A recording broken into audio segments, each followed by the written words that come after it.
Good evening. Today we are going to speak about a very important topic. Hopefully we all will live through it and survive through it successfully. And the topic is teenagers.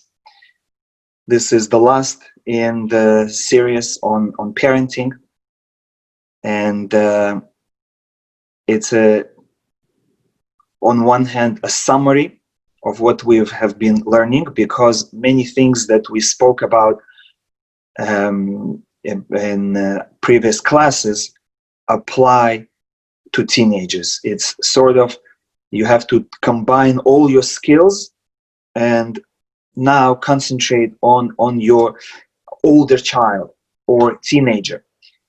Whereas with a younger child, at the younger stage, you deal just for that stage. But as he grows, he carries with him memories and baggage from his younger years. And now when you are speaking to a teenager, it's not a fresh baby, but rather it's an experienced teenager. It's an experienced individual who has developed his individuality, who has memories, who has a unique relationship to you and to the whole world. And so now within him, he has a baby. Within the teenager, he has a toddler. And within him, he has an aspiring adult, a teenager. And it is scary for him because he's entering a stage in his life that he's unfamiliar with. Seemingly more opportunities open up for him or her, and they're not ready and they are scared. It is tempting, but it is also scary. So when you approach your teenager, you're no longer dealing with a single individual, but rather you're dealing with a multi-layered individual. And whatever you told him when he was a baby, he remembers. Whatever you told him when he was a toddler, he remembers. Whatever you did or told him when he was 8, 9, 10 years old, he remembers. And on one hand, he expects you to behave towards him the same way as you have always been.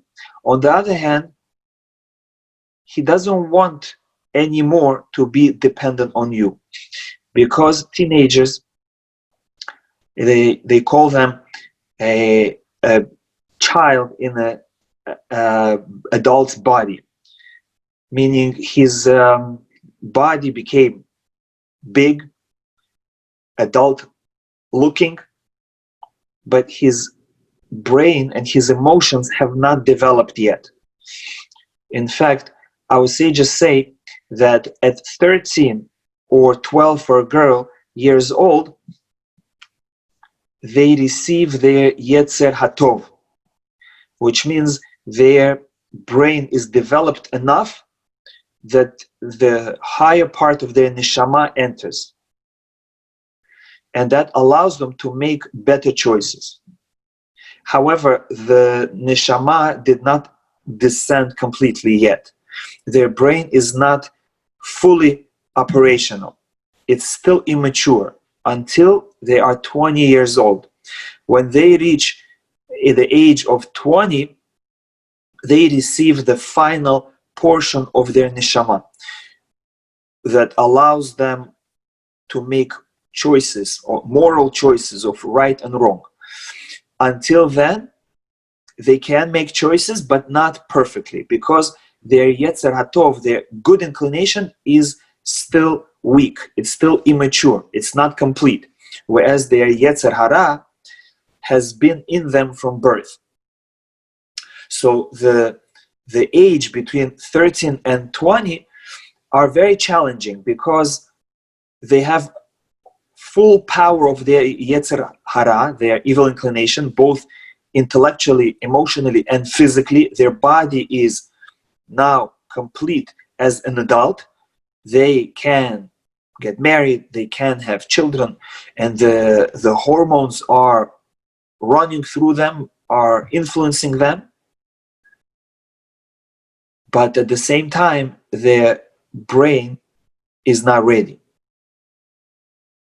And so you will find that your teenager will be behaving sometimes like a baby, sometimes like a crazy person, and sometimes like a depressed individual, sometimes very happy, because they're not yet in control of their emotions, and not only because it's new for them, but also because at that stage the hormones are kicking in and the body did not balance itself yet. So even an adult would not be able to be normal with teenagers' hormones, especially with brain that is still undeveloped.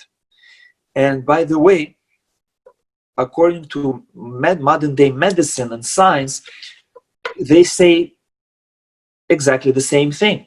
They say that when a child is 13 years old, and you can check your biology or human physiology textbook, when the child is 13 years old, that is when his frontal lobe develops. And the frontal lobe is what is responsible for analytical higher thinking. But that's not all. As the child grows, his prefrontal lobe starts to develop. The part of his lobe right in the part of his brain right in the behind the forehead, or right under the place where we put on tefillin. That is the place of prefrontal lobe. And doctors say that that develops only when the child is 20 years old. So, as we said, that is why we put on tefillin on this place, to have this spiritual energy and the neshama descending exactly through that spot, because that is the seat of neshama, the higher neshama, when the brain is ready. And at the same time, in times of Beit HaMikdash, when we had Sanhedrin, the court, a child under 13 years old is not punished, is not judged. Why? Because his frontal lobe is not developed. His neshama, the higher neshama, has no place in the body yet. It did not descend yet into the body. He cannot make proper decisions. He views reality not in a proper way. That is why you find children, their view of reality is not logical. They switch the order of events, who is guilty, the cause and events, and the cause and effect for them is not like it really was. That is because they have not yet developed the logical, the analytical part of their brain. But when they turn 13, they are now responsible. In human court, they have to pay for monetary damages, and if they transgress any law that has lashes, they receive it, and if they transgress law that has death penalty, they receive it. However, if they transgress a law that is punishable in heaven, for example, a karet, or death at the hands of heaven, or any other punishment that is given in the next world, they're not responsible. Because Hashem understands that they are in a unique stage in their life when they're very vulnerable. They have the urges. Hashem already gave them the urges, but they don't yet have the tools to deal with them. So Hashem is still lenient with them, and he does not judge them and does not punish them until they're 20 years old. Only when their brain is fully developed, when their entire neshama came in, and when their Yetzer Hatov is fully operational, ready to fight Yetzer Hara, only then they are responsible in heaven for their actions. So we have to be aware of it and not expect from them more than God expects from them. If God understands that they are not going to be perfect until they're 20, so too we as parents cannot expect that our children are going to be perfect and logical and in control of their emotions just like we are. We hope that we are. We ourselves sometimes get angry, frustrated, stressed, fearful. We have to allow our children even more leniency than ourselves. We have to allow them to get angry, to get frustrated, to get stressed out, to be fearful, to give up. And you will see that your children get emotional a lot. They get angry a lot. They fight with the sibling and even parents, not because they're bad, but because they cannot control themselves. Right now, they're at a very vulnerable stage. As I mentioned earlier, they have an adult body and with adult hormones and abilities, but with a child's brain still. And so, if we push them too much to be normal, we might alienate them from ourselves, damage the relationship, cause them to lose their confidence when they constantly hear from us that they are bad, that they do not perform the way we expect them, even though we wish well, but we can actually damage. So let's speak a little bit about our treatment of their disobedience. Whereas when the child is young, we have two methods of dealing with it, either with words or physically. Meaning, we can remove a child physically from the location that we don't want them to be, or from the object that we don't want them to be involved with, from this, the behavior, or we can do it with words. With teenagers, we only have one option, words. With teenagers, we cannot use force. With teenagers, we cannot apply physical constraint or physical punishment. In fact, the Talmud says that if a father strikes his son and the son hits him back, the father has transgressed the commandment, the negative commandment of do not put a stumbling block before the blind. Meaning, the father has to be aware that his son, who now is older, he has the ability to hit back, and he has the hormones and the anger in him. If the father hits his older child, he is putting a stumbling block in front of him. He is giving him a test that he might not be able to handle. He is inviting him for confrontation and expecting him to stay quiet, just like he was when he was a child. But he's not a child anymore. And if he answers back, if he hits back, of course, the child is at fault. But who caused it? The father caused it. Because when the child has ability to hit back, you as a parent are not allowed to use physical methods of education anymore. What age is that? According to Talmud, at that time, it was anywhere between 18 to 22 years old. However, we see with our own eyes that the age is now down. It may start already when the child is 10, 11, for sure when the child is bar or bat mitzvah. In our society, we cannot force, either by hitting or by forcing the child physically to do something or not to do something from the moment they are 12 or 13. And we should forget about it. If the child is not listening to us, to our words, we don't have another option. We cannot push them physically. We cannot take away something from them.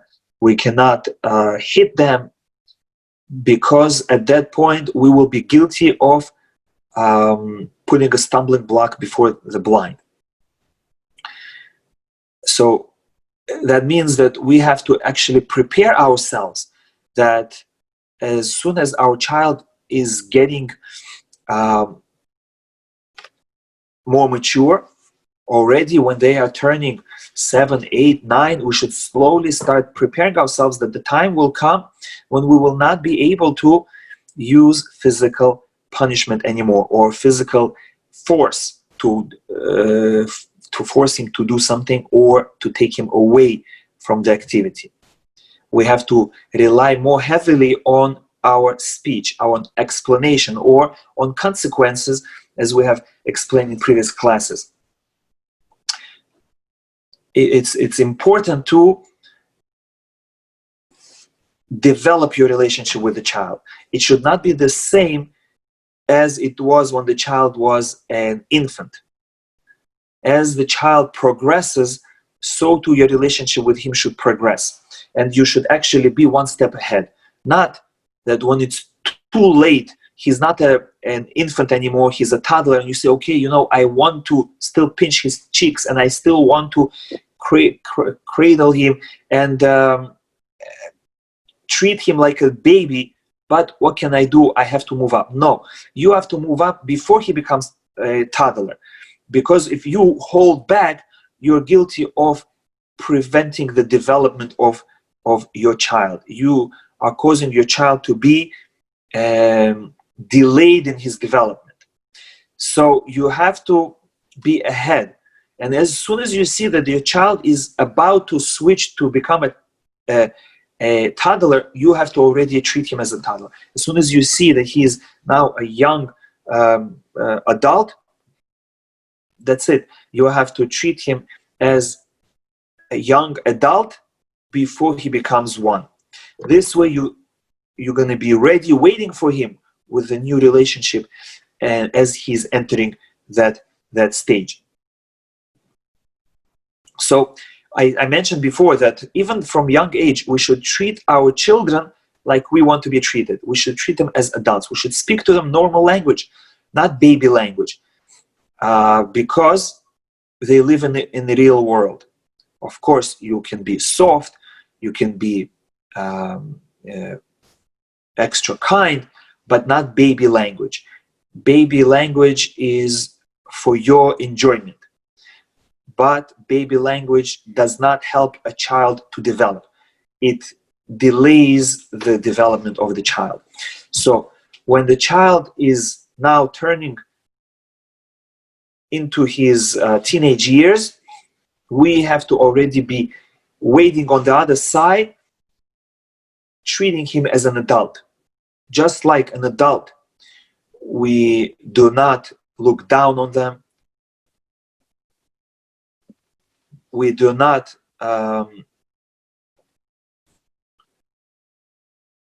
command them. We speak to them with respect. So to a child. We cannot look down on a child as if we are better than him. We have to treat him as equal. We have to treat him with respect and not commanding anymore. Because for our own benefit, if we treat a child in a way that he will be hurt, the relationship will be damaged. And the benefit that we have of influencing the child later will be lost. We will not have any effect on the child. We will not have any influence if we lose that connection. As the child is growing, we have to be growing step ahead of him, so that he always looks up to us, he always respects us, and he always is relying on us and our guidance. But if we break that relationship, we continue looking down on him when in fact he is already higher than the way we treat him. If we continue commanding and disrespecting, he's going to say, my parents are not on the same level. They're old generation. I don't need them anymore. And he's going to abandon his parents and their advice, and that's it. We lost him. Now he's going to look for a different role model. He's going to look for friends in a good scenario for his Rabbi, for his teachers. And when we wake up and we see that our children are on the bad path, and we try to speak to them and rebuke, that's it. There is no connection anymore. So make sure you speak to your child as you would to any adult. And I'm going to repeat the same thing again, because it's so important. Not looking down at them, not disrespecting them, not with gava, I'm better than you, I know better than you. No. Softly, respectfully, like an adult. And we no longer command them, we give them instructions.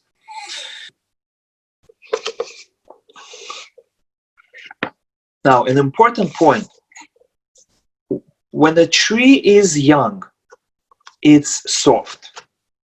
When the tree matures, it becomes hard and tough. You can no longer bend it. So too with the child. The younger the child is, the easier it is to shape his character.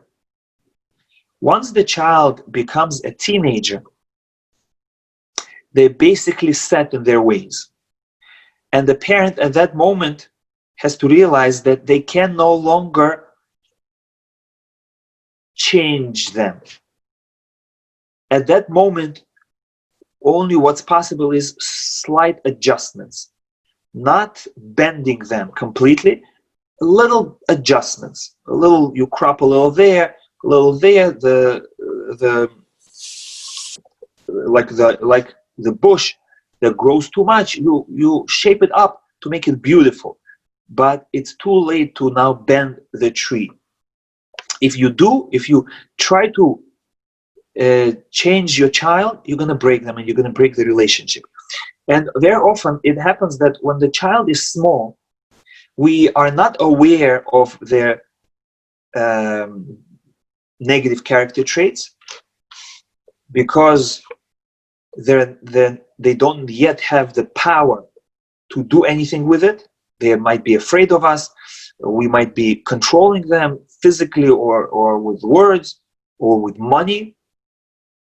But once they become teenagers, they don't need our help physically. They can do everything themselves. They might even have a part-time job and they don't need our money anymore. And they feel independent and they don't want to listen to us anymore. Now, all of a sudden, their bad character traits come out.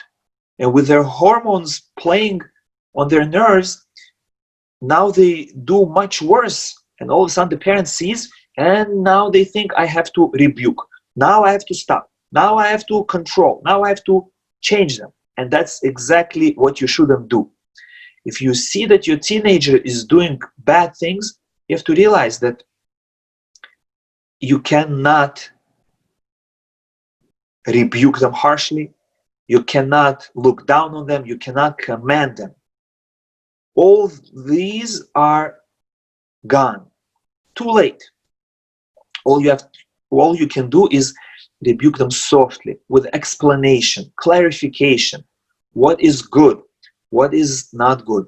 what behavior is expected of them, to clarify for them what they're doing, why it's not perfect, how it's going to hurt them in life, how you recommend that they should work on it, and remind them softly again and again and again and again, small, slight adjustments until they become perfect. With a child, you can just grab them by their hand and remove them from the action. Tell them, this is not what we do. That's it, cannot do it anymore. And he'll change. Children are very resilient and they are very pliable. They can change easily. With teenagers, it doesn't work. Number one, because they have experience. They are habituated to behave the same way. For example, if they wake up late, if they're always late to appointments, they don't do their job well, you cannot expect them to change all of a sudden. And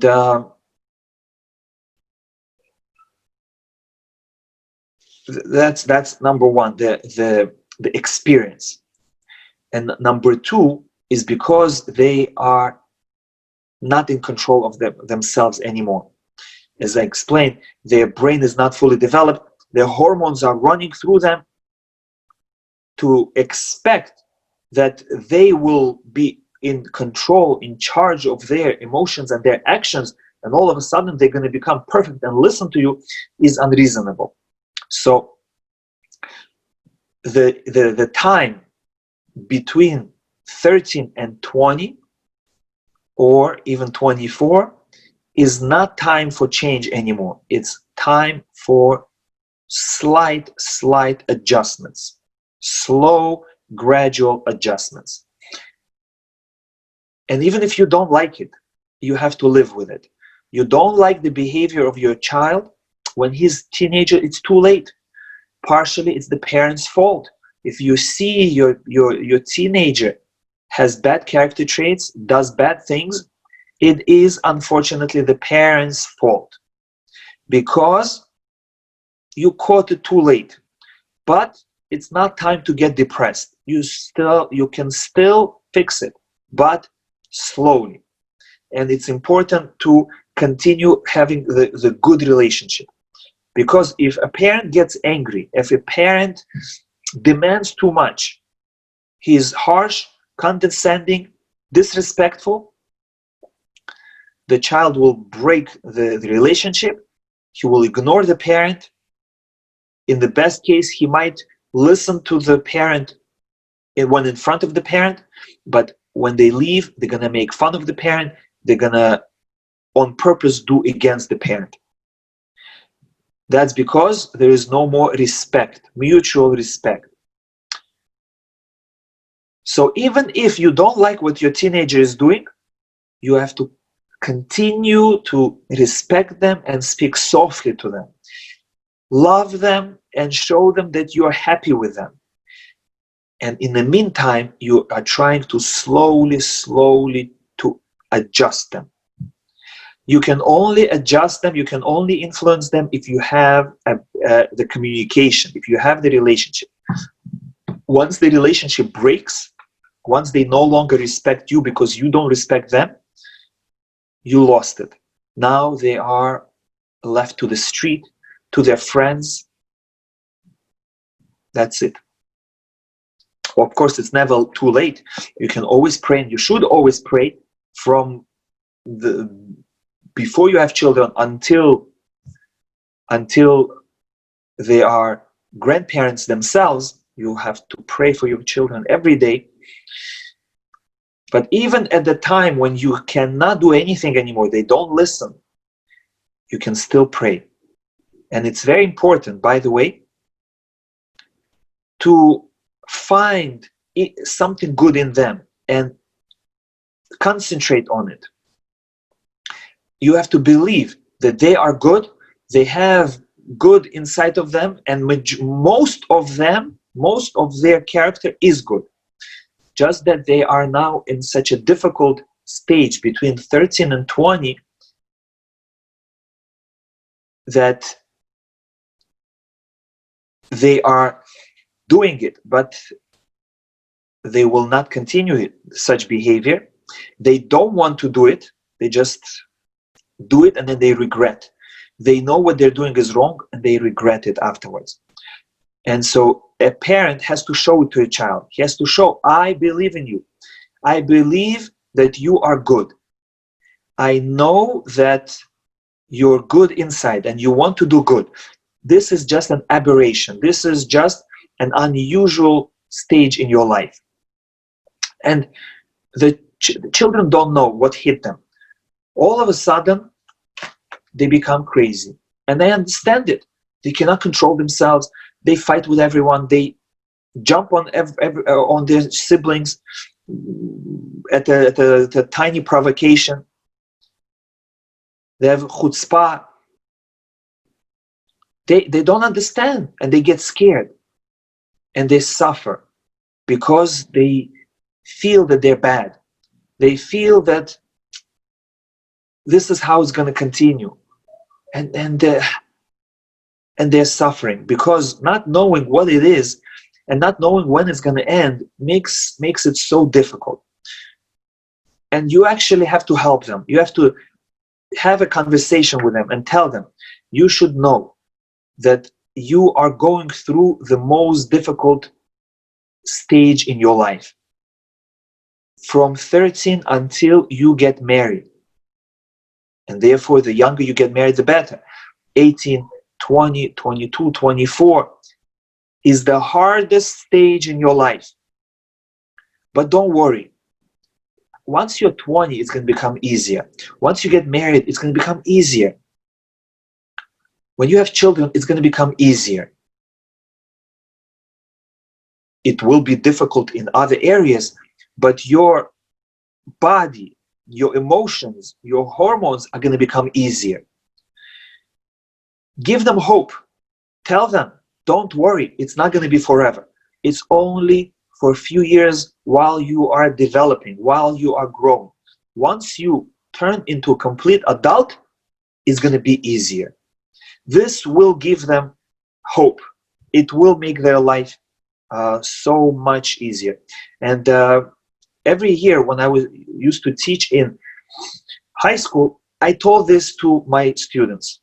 And they were so thankful. They said, Rabbi, we didn't know it. Rabbi, no one ever told us. And we were suffering. And exactly what I told you, they said to me. We thought that we're crazy. We thought that we're going to stay like this for the rest of our life. They knew that something was wrong. And they were quietly suffering by themselves. So you will make their life easier by informing them that yes, the challenge is great right now. They will strengthen themselves and they will say, what? I'm normal. This is a normal stage. This is what I have to go through. Okay, I'll be strong for the next few years until I'm 18, until I'm 20, until I get married. Okay, it's easier. At least I have something to look forward to. And you will show them that you still approve of them. You're still happy for them. You recognize that their true essence is not lost. They're still good. And that's what they need. They will know that even if they got angry, they will know that it's a temporary thing. Even if they said something inappropriate, they know that it's just a one-time thing. Deep inside, they're good. And soon they will come out of this. Even if they fight with their siblings and they hurt them, they know they're wrong.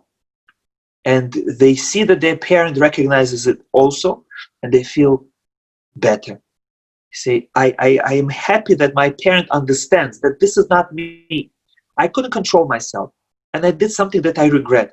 And I'm happy that my parent understands it. That they still trust me. They still see good in me. That's the most important thing you can give your child when they are adolescent, when they are teenagers, is that trust, that that feeling that you still believe in them and that you're still happy at who they are. And you trust that they will make the right choice and they will eventually come out of this great challenge. And now, by the way, if we know that the teenage years are so difficult, we should try our best not to prolong them. Not to tell our child, don't get married yet. First, go to college, get a job, start a business, and then when you're 24, 26, 30, then get married. Because we are prolonging their suffering. Every day that they're not married is so much suffering. Why? Number one is because of hormones. Because they want to start a family, they want to have a child, they want to have a relationship, and they can't. And it's so difficult physically. They want to show love, they want to take care of somebody, and they can't. So they're suffering emotionally. And also, there are so many doubts in their life. What's going to be with me? Who will I become? Who will be my spouse? Where will I live? Who am I going to be as a profession? What position I will have in society? Will my friends accept me? So many doubts. So they are suffering mentally. And a parent who for his own sake wants to prolong their child's suffering is a cruel parent, insensitive parent. Chas v'shalom. A parent who says, I want to praise myself with such a son.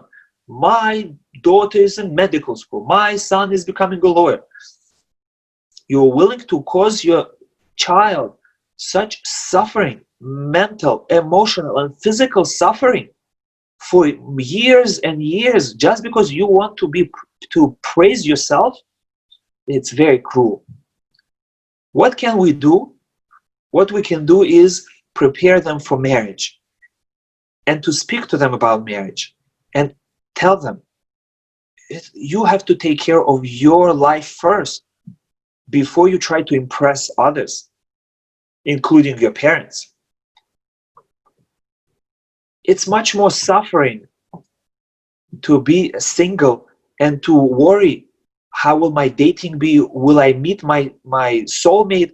How will I get married? Will I meet the right one? What if I marry a wrong one? Will anyone marry me ever? Maybe I'll stay single for the rest of my life. It's so painful. Much more than getting married and having a little bit friction, resolving it, asking for advice. Okay, they don't have enough finances to go on vacation in Bahamas or to buy a fancy house or fancy car.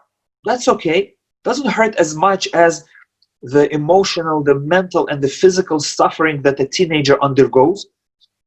So if we love our children, we should try to prepare them for marriage as soon as possible. And we will see them happy, dating, getting engaged, getting married. We're going to see them at their wedding happy. And we will enjoy their happiness, their children, our grandchildren, sooner. And we will avoid so much confrontation, so much chutzpah on their part. We might be scared. How can an 18, 19, 20-year-old get married? That's too much. But if we start young and we prepare them, it's going to be good for them and for us. Meaning, a child who knows that they will get married after college, he takes life easy. He's suffering as a teenager because he wants the connection, and he cannot have it. He wants the physical connection, the emotional connection, the doing kindness, the love, and he cannot have it. And also, because he's thinking that his marriage is so many years away, he doesn't have to be serious. He doesn't take his life seriously. He doesn't help parents. He doesn't learn life skills. All because we instilled in him the thinking that I'm not getting married anytime soon. We're hurting them and we're hurting ourselves, because then when we ask them to help us around the house, they say, I'm still a child. What do you want from me? Leave me alone. Let me play. Let me have a good childhood. And in the meantime, they're suffering. They're getting spoiled. And we're suffering with them. So as the sages say, that batala mivi'a lidei she'amu, a child, any person who is bored, who doesn't have any goals, doesn't have a set job to do, he's bored, becomes crazy, depressed. So by not giving our child responsibilities, we are helping them to become depressed and crazy. But Rabbi, they're not listening. I tell them to sweep the floor, wash dishes, clean up. They don't listen. The way to inspire them to be more responsible is to tell them that they need it. Soon they're getting married. Speak to them often. Pretend, at least if you don't believe in it, at least pretend for their sake. So they should take life more seriously.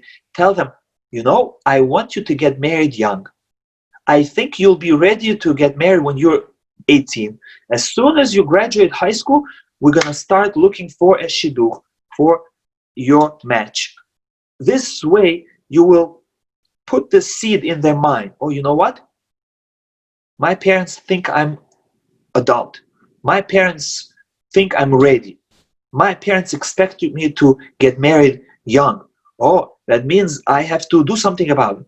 Oh, I don't know how to cook. I don't know how to clean. I don't know how to earn money. I don't know this. I don't know that. And then they're inspired to learn and they're inspired to help you.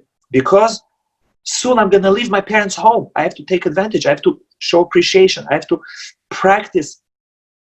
If we give them this idea that they can, if they want, get married early, we are actually helping them to become a better spouse and a better parent.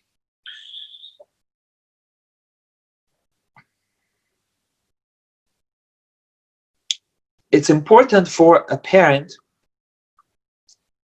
as I said, to show respect, to show love.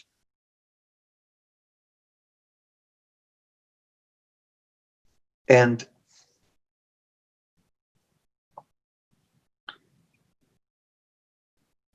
most of all, they need encouragement, to show them that yes, we believe in them, and that even though it's hard for them and they're making mistakes, we ignoring it, this is not who you are.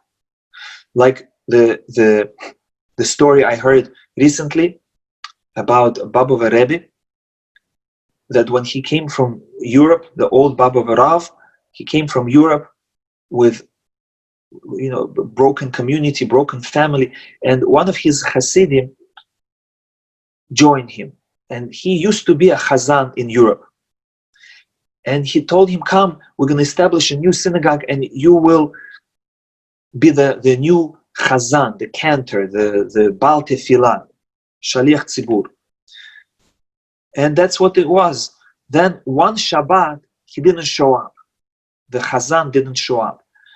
And he asked his other Hasidim, can you please go check on him in his house, on the street? Where is he? It's unusual.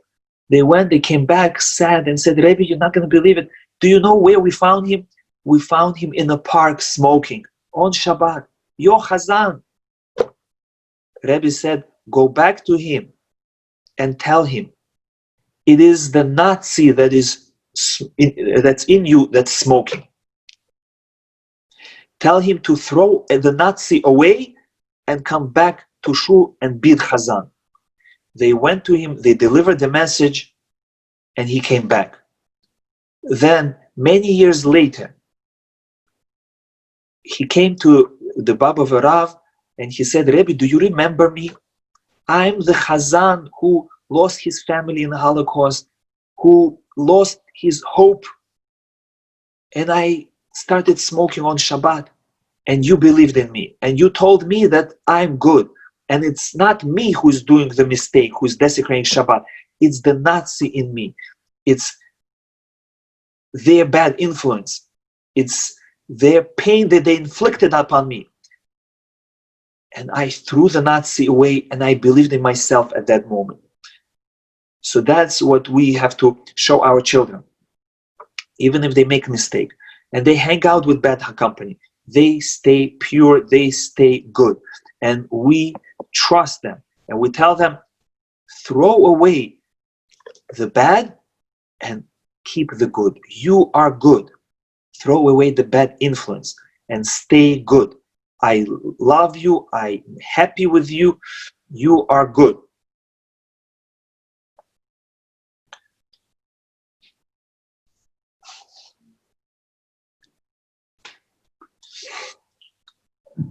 As your children mature physically, they will have questions about their changing body and about where do children come from.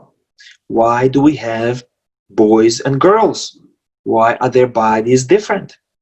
And so you should expect such questions and prepare what to answer. And at a certain stage, it's recommended to actually initiate the conversation, especially for a girl before she experiences her first period, before 12. If the school doesn't do it, some schools provide this education. If the school doesn't do it, the mother should sit down with her and explain to her, you know, now you are growing, you're soon going to become adult, you're going to become a mother yourself. And do you know that soon your body is going to start changing to prepare you for it? Physical changes, and soon you will experience the first period, and you explain to her what it means. You explain to her the beauty of creating a child.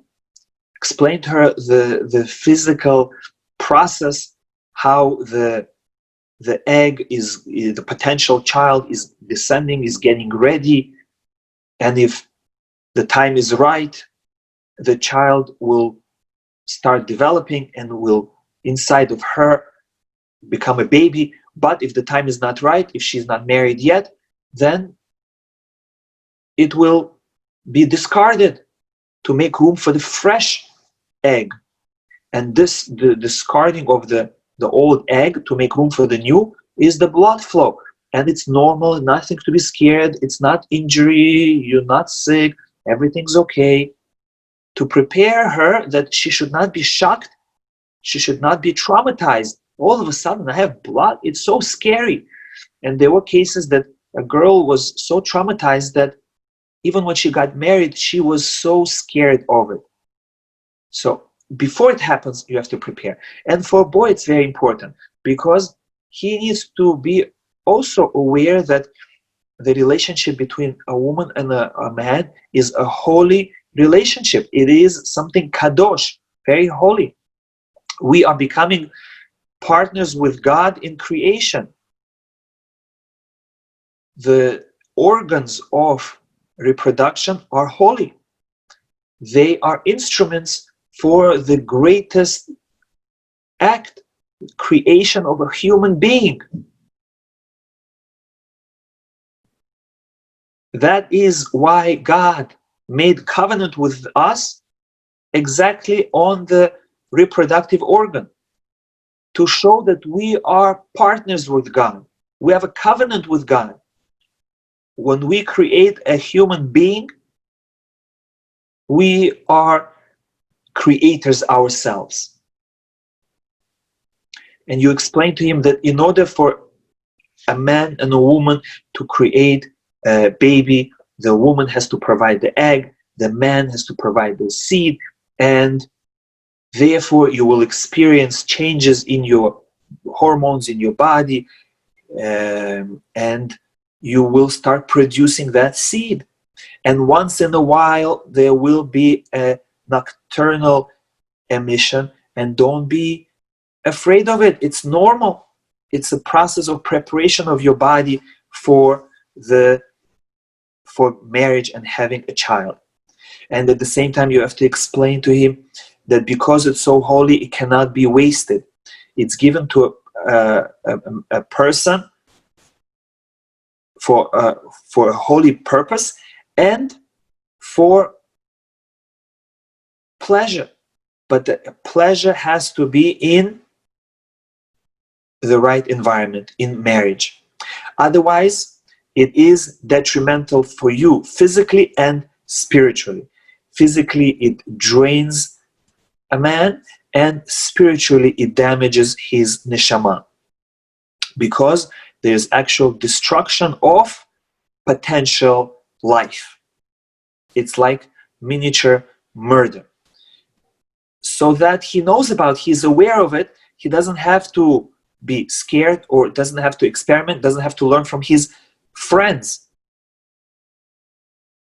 And again, in order to do that, the parent has to be confident, knowledgeable, and willing to have this conversation. For many people, it is uncomfortable. They are shy, and they try to avoid it. But we should know that the child will be all ears. They will want to listen.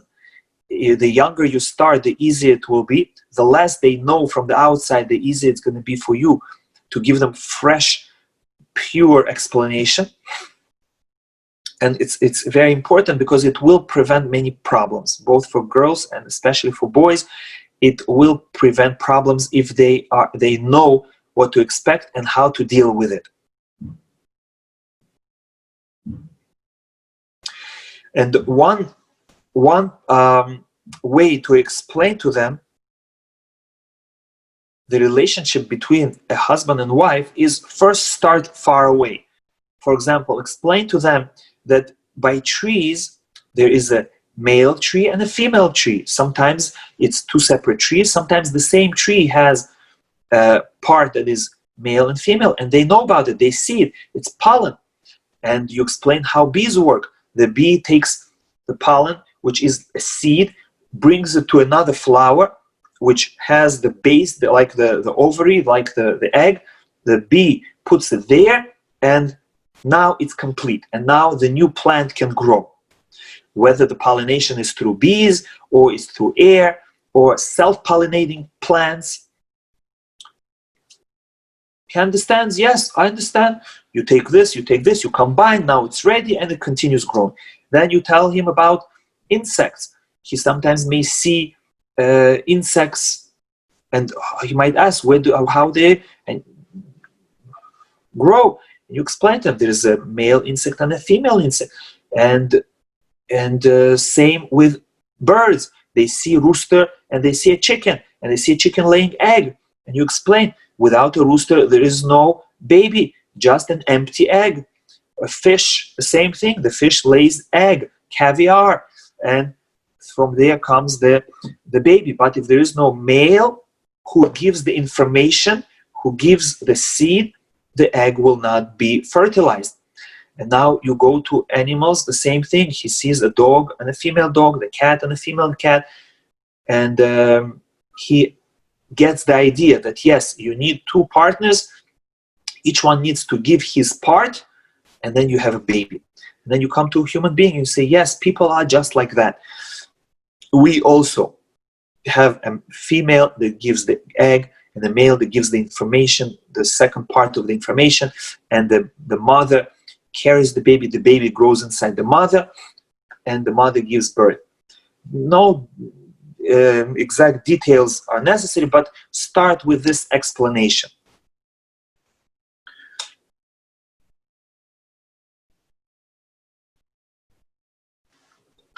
And the last point I want to say is, just like we have relationship with God that is personal, our God is a personal God. Hashem has a relationship with each individual. so too we should have a relationship with our child as an individual. Not he's just part of the family, he's just part of my children. No, it has to be what we call hashgacha peratit, individual providence,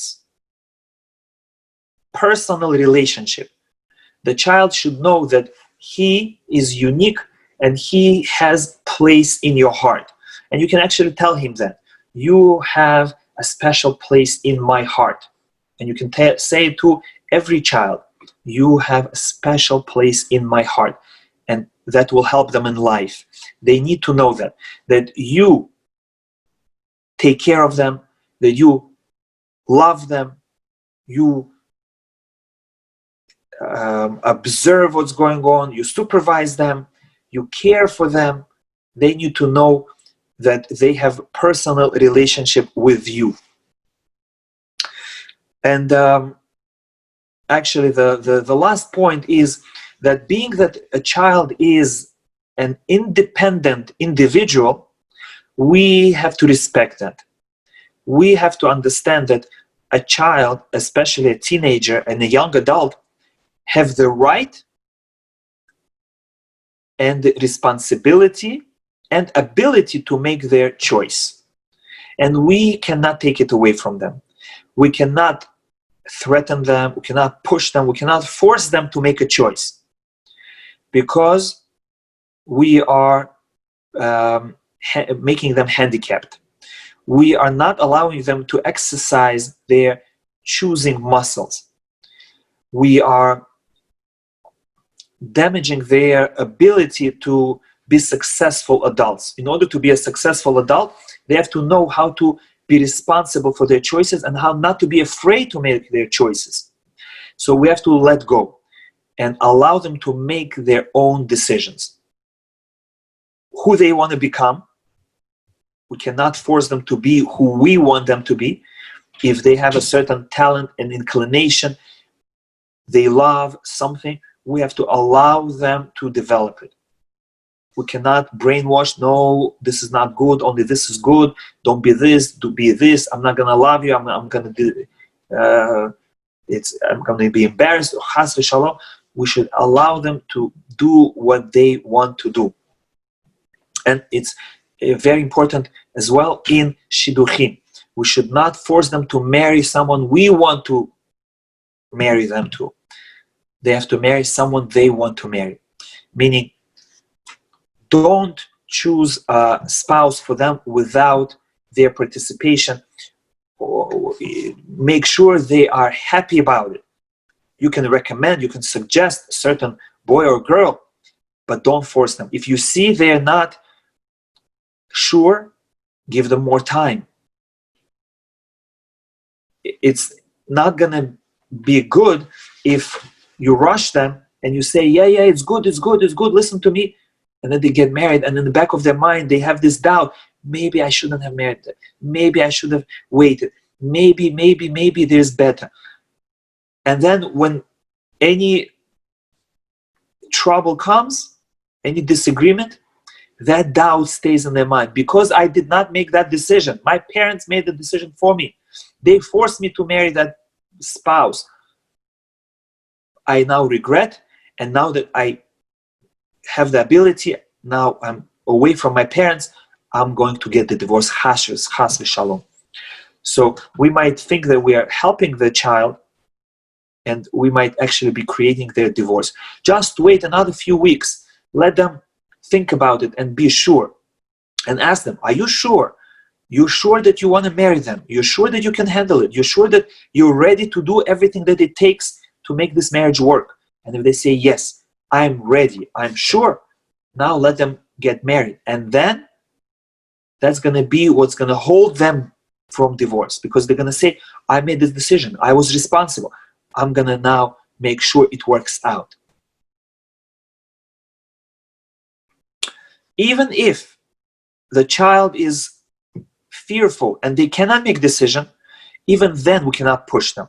We have to work on them. We have to maybe give them therapy about their fears, but we cannot push them and throw them into marriage, because that doubt will haunt them, and eventually, in many cases, it leads to divorce.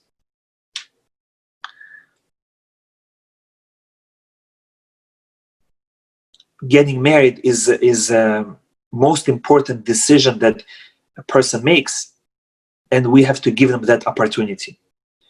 And if you do want to have influence on who they marry them off young, because when they're young, they have more trust in you, because they don't know anything about it yet, and so they will listen to you, and they will actually believe you, and they'll be convinced. They're not going to have doubts if they're young. If they're 18, they will trust you, and their marriage is going to be strong. But if they're already 19, 20, 21, 22, 23, the older they get, the less they will trust you, the less influence you will have, and the less you should open your mouth with comments. That's it. Whatever you say, whatever you make decision, that's good. I'm going to respect it. It's your decision. It's your life. It's your wife, your husband. You decide. If they ask advice, you tell them, but you don't tell them who to marry at the latest age. When they are young, 18, 19, you have more weight. Your advice has more weight in their eyes. So if you really do want them to marry into a certain family, a certain boy or girl, make sure you marry them off right after high school. This way they will stay out of trouble, they will have less suffering, and you will actually have more say in the matter.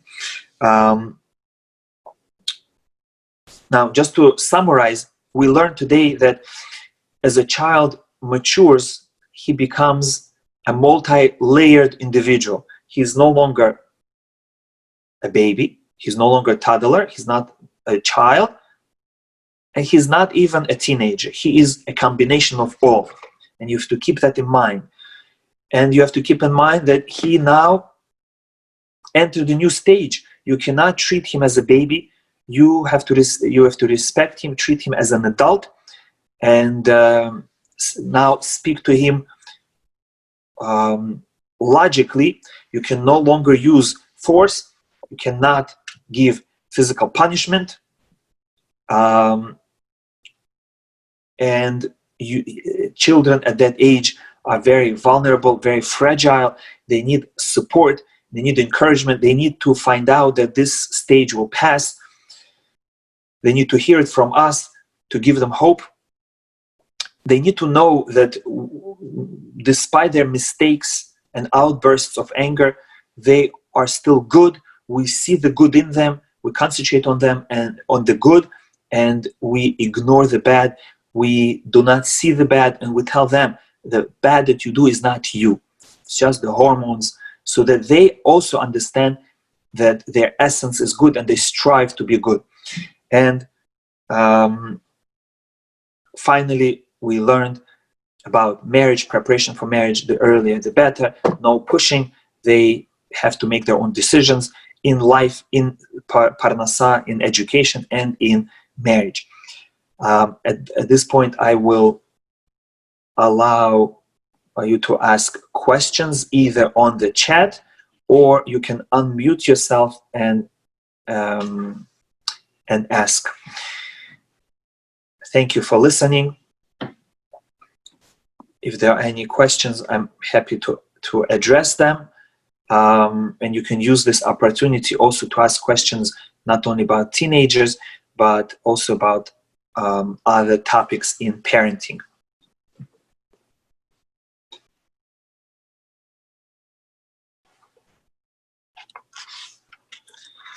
Before the first question is asked, I will use this quiet period and I remind you that each individual, each child is an individual, and we have to give them that space. We cannot take over their life. not when they're baby, not when they're toddler, not when they're a child, and certainly not when they are a teenager. So many times I've seen and I had to deal with children who lost their self-confidence completely because parents took over, or children who rebelled against their parents because parents were too harsh and too bossy. So it's our obligation to let go, just like it says in the Torah, Al ken ya'azov ish et aviv et imo. A man has to leave his parents and start his life by himself. So don't wait until your child throws you to the side. Let go and push them forward. Let them rise on their own. You will have more peace at home, and you will have more successful children. Now, some questions came in. Let me read them. How can we help children control their anger? This is a very good question, because as they gain new physical strength and as their hormones rage, they get angry at every little thing. Some start 13, 14. The peak happens when they're 15, 16. You have to be ready for it. You have to understand that it's not personal. The way to control the anger is, number one, you don't become angry yourself. Give them, to begin with, good example that you don't get angry. Number two, when they get angry, don't react. Don't start a fight. Don't argue with them. Don't punish them. Don't put them down. Don't say, oh, you're bad, you're angry. No, just ignore it. Just say, I understand. I understand you're going through a stage now. This is not your normal self. Soon you're going to grow out of it. Let him know that anger is not him. Anger is not normal. He shouldn't get accustomed to anger. Anger is something that has no connection to him. He should view anger as an aberration, as something that he made a mistake, but he has to really control. Don't define him. Don't label him. Oh, you're angry. No, you're not angry. You just couldn't handle it. Maybe you need more sleep. Give him advice. Maybe you need more sleep. Maybe you shouldn't be hungry. Eat. When you feel hungry, eat. Don't wait until you're very hungry and then you get impatient. Don't stay up late at night. Get a good night's sleep. Then you'll be less angry. Give them advice. If possible, get a book or a lecture and learn with them about anger. Rabbi Torsky, not Rabbi Torsky. Rabbi Torsky also has good resources, but Rabbi Pliskin, Rabbi Zelik Pliskin has a book called Anger. And learn, even by Shabbat table, learn. If this happens, how should you react? If this happens, how to control yourself? Give him tools. There's a good book called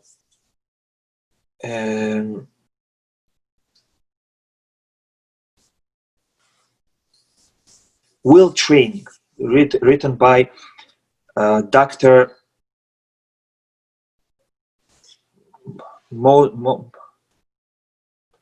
I forgot, I will try to remember the source. But there he gives you actually statements to say, to reframe your thinking, to redirect your mind, to put things in different perspective, and to calm yourself down. And you have to train them. Just screaming at them, just saying, oh, don't be angry. He doesn't have tools, and he's going through the stage that it's very difficult even for adult to control himself. So you need support, to give him support and education. But again, the important thing is not to react, not to escalate, not to start fighting, screaming. You have to just ignore, show him that what he did was wrong, but it's not him. It's not natural, and you don't expect it to continue again.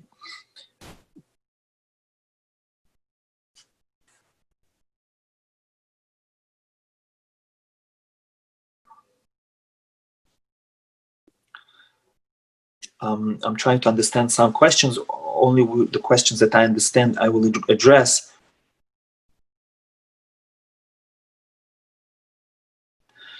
At what age do you start speaking to your children about relationship between men and women? And at the beginning, you don't speak about the relationship, you just speak about the changes in their body. For a girl, you explained how she is going to be a mother. To a boy, you explain how he's going to be a father and what role his body will play. And at a later age, already before they get married, then you explain to them already the relationship. Okay. How do you assure child's ability to be financially self-sufficient and be able to pursue higher education to ensure that financial success? So Baruch Hashem, nowadays we have a lot of opportunities that didn't exist before. A child can actually get married at 18 and support themselves. First of all, it doesn't cost so much to rent an apartment and pay for your food. It's basically just the cost of apartment and food. What else do they need? They don't need to have a car. They don't need to pay for insurance. And they don't need to pay tuition. They don't need to go on vacations. And whatever money you spend on your child anyway, sending them to camp, hiring them a tutor, for their tuition, just save that money and give it to them to help them. Instead of now you buying their clothing and food, help them a little bit. You help them. The other parents-in-law are going to help, and they will have part-time job. He and she, and for the first few years until the children are old enough to go to yeshiva and you have to pay tuition, it's fine. And in those few years they will get. Now, how do they get education? So first of all, it's now very easy to start your own business. So many businesses are opening up and they're successful. It's imagine if instead of going for 4 years of college and wasting your time there, because you're in college only a few hours a day, the rest of the time you're wasting maybe working, but it's not a reason not to get married. If instead of those 4 years you would work on your business, building your business, imagine if you put in 4 years of thinking, preparing, trying, and investing in your business can already be very successful by the time your friend graduates from college and gets starting salary. You already are going to be making much more with experience with workers. So that's one way to start your own business. If a parent already has a business, they can take the child and train them for 4 years. Imagine 4-year training. They're going to be expert in business, much more than what they're going to learn in even business school. Second, there are many opportunities that are shorter than college. For example, a girl or a boy that go to a yeshiva or seminary, in 2 years they can get a bachelor's degree. And then they can use that bachelor's degree to get master's in just 1 more year or 18 months. So by the time they are 21, they will already have bachelor's degree. That means that by the time they have children that they need to already pay tuition, both the husband and the wife are going to have master's degrees, whether it's in accounting, special education, teaching, many different opportunities, business, that they can get masters in. And finally, even if they are in college, so what? Being in college does not stop you from getting married. If they are still going to hang out with their friends and waste money on restaurants, if they're still going to buy themselves fancy clothing to keep up with their peer pressure, and they will want to go to movies, buy themselves gadgets, and they're going to spend as much money, if not more, and instead they can use that money with your help to start the family. Financial issues, unless they are very irresponsible and they splurge and they spend, but otherwise I don't see financial worries as a reason for stopping someone from getting married, especially in our society where, if necessary, there's government help. Both parents can help. There are so many part-time jobs.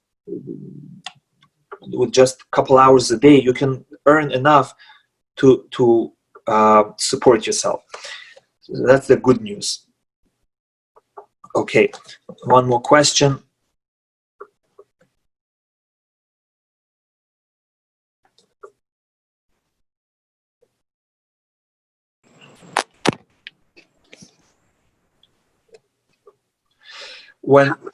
How to deal with a child that's angry? Should you discuss it with them right away or later? So our Chachamim, our sages say, do not try to appease a man when he is angry. Do not try to explain something to a person who is angry. Just ignore it. Calm the situation down. Calm both parties. Wait a few hours. Wait until the next day. Let them think. Let them regret themselves. Let them come up with a plan how they're not going to do it. And then you speak to them. And gently. What do you think about what happened? How can it be prevented? I know that this was not the normal you. It's not who you are. I understand this is a stage. Then you explain to them when things are calm. You don't rebuke a person when he's angry. You don't lecture a person when he's angry. You wait for the proper opportunity. And don't worry, they're not going to forget. You might forget, so write it down, but they are not going to forget, because every time a person gets angry, he regrets it. He makes a mistake. So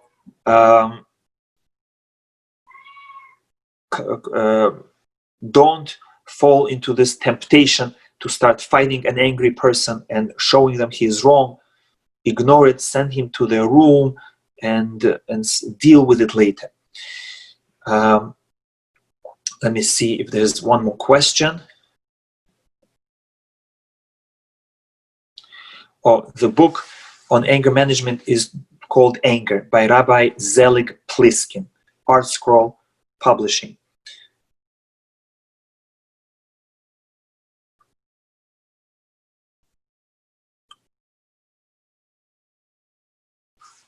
At this point, okay, one more question came in.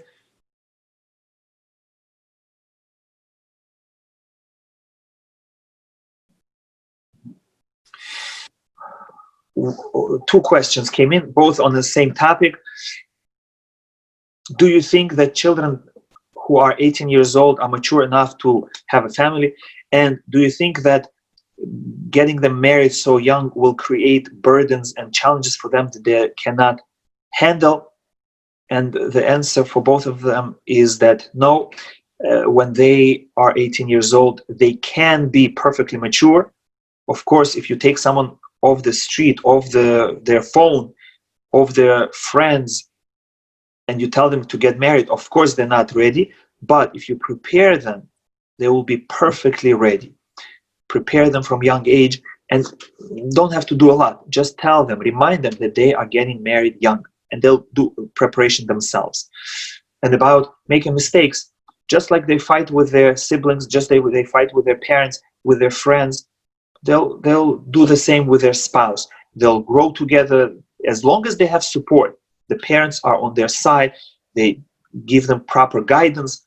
Yes, it's your responsibility. Take care of it. Be patient. Be forgiving. Try again. Ask a rabbi. If they have a rabbi who they turn to when they have a difficulty, there should be no big issues. There will be issues. There will be problems. They will have challenges, but they will easily resolve it. And this way they will become better. They will become mature. They will have love towards each other more, because they grow together.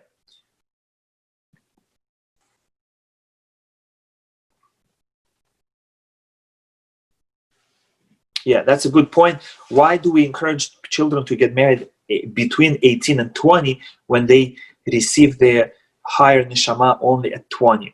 And the answer is because we still want them to get married when they're a little flexible. They will be flexible and they will blend into each other.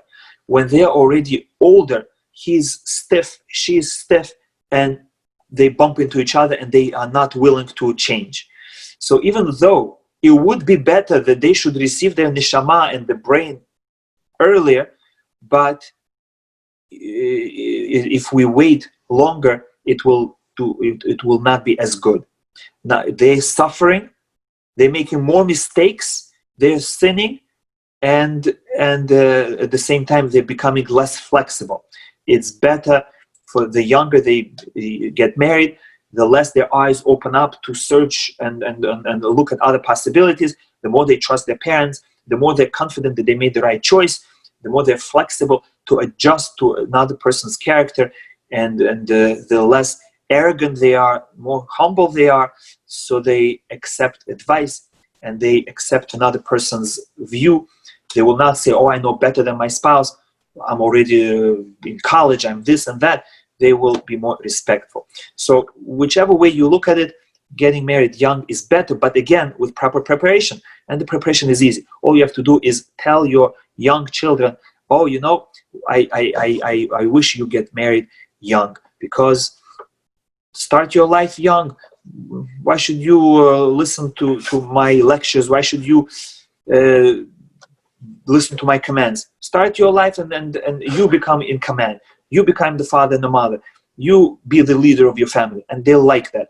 They will appreciate it, that you're giving the reins to them, that you're recognizing that they're capable. It will give them strength and confidence, and overall they're going to be better in school, with their friends, at home, and self-confidence. It's like the Torah says, Lo tov hiyot ha'adam levado. It's not good for a man to be alone, not good for a human being to be not married. You want good? Get married. You want the child to have good? Give them that good at a younger age. And again, preparation is not scary. All you have to do is remind them. What is the recommended age difference between partners? The best is if they're the same age. If one is slightly older, doesn't matter which one, is fine. If there is age difference, doesn't matter who is older, 1 year or 2 years, that's fine. If the age difference is more than 2-3 years, that's not the best. The best is they should respect each other. They should view each other as partners, not that one is higher than the other, one is looking down on the other. That's not good. Sometimes if you go high, more than 3 years of age, that there is already a generation gap. We live in such times that already 3 years, that's it, you're old timer already. So the best is they should be the same age. She's 18, he's 18, maybe he's 19, that's it. That's the best. And let's make this the last question. How should parents deal with situation when a teenager disagrees with parents on choice of school and insists to go to a school that parents don't approve? You have to do it just like with everything else, softly. You have to give a lot of explanation. You have to clarify for him your position. You cannot push, because if you push, they're going to hate it. They're going to rebel against you and against the school. They're not going to do well in school. And they will still keep their old friends, and after school they will connect. You cannot help it. The child has to be happy in their school. And again, when you have a good relationship with your child, you have opportunity to influence them. So when they are still connected to you, even if they do what you don't approve, but you're still connected, you're still guiding them and controlling them to a certain degree. And if you say, okay, you're choosing your school, yes, but I will advise you, do this, don't do this, speak to him, don't play with him. And it actually will be better, because the child will feel, you know, my parents let me do what I want, so I cannot lose my face. I cannot not succeed in this school. I have to show them that my choice was correct. If I went to the school, I have to do well in school. I have to have good friends, because otherwise they're gonna always make fun of me. Look, we told you. You should have listened to us. So use it to your advantage and tell him, yes, we allow you to go to the school if you feel it's good for you, if you're willing to work hard, if you're willing to do well. Are you willing to do well? You're going there to learn and to grow. Of course, he's going to say yes. He's not going to say, no, I just want to have fun. If yes, so then that school is not for you. And he says, yes, I'm going to learn better in that school. So yes, show us. We trust you. Now learn better in that school. So actually, you're using him against himself for your own benefit, that now he's going to try to be extra good. Okay.